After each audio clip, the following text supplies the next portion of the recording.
Pourquoi on? Parce que je vais me mettre dans une famille, dans le fond, la famille du Living Lab en innovation ouverte. On est allé au congrès des Living Lab à Amsterdam en 2014. Ouais, ça a du bon sens.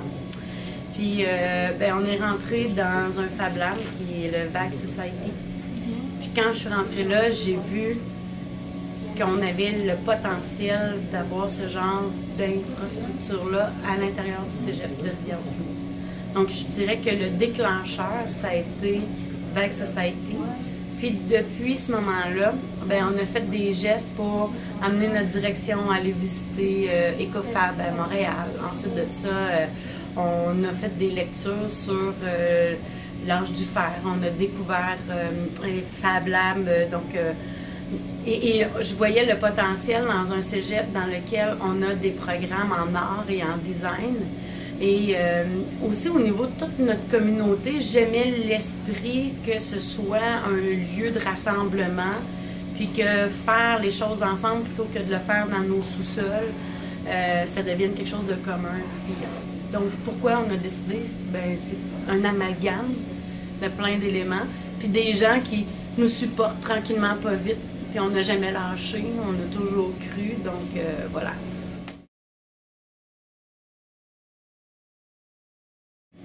Moi, j'aimerais beaucoup qu'on fasse appel à Fabule pour des projets nationaux. Donc, on pose une question, puis nous, on peut essayer de travailler en atelier sur ces questions-là à l'intérieur du Fab Lab, un peu comme la main robotique.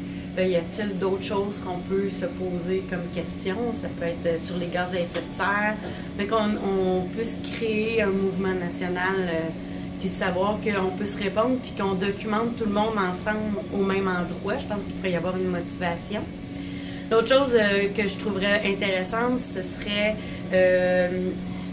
d'interpeller le Fab Lab pour, le Fabule pour venir faire un Fab Academy directement dans notre environnement, ou tenir pour l'Est du Québec un Fab Academy. Ça, moi, j'aimerais que notre structure puisse servir à ça, parce qu'on a les installations, puis on a l'espace aussi pour accueillir un grand nombre de personnes.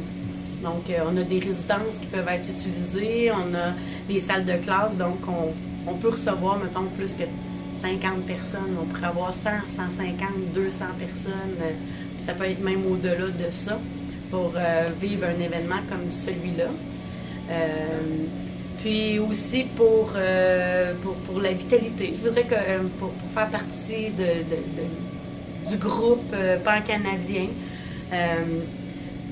je pense aussi comme étant un des Fab Labs dans le milieu au Québec. On fait partie, ça fait plus qu'un an et demi qu'on a démarré le tout, puis on fonctionne. Donc, faire appel à nous sur comment faire vivre une communauté de pratique, une communauté de... Je pense qu'on a réussi ici. Puis on s'en pète les bretelles, mais on est assez fiers de voir les gens qui le fréquentent, puis qui ont déjà un sentiment d'attachement. On aimerait bien aider à ce niveau.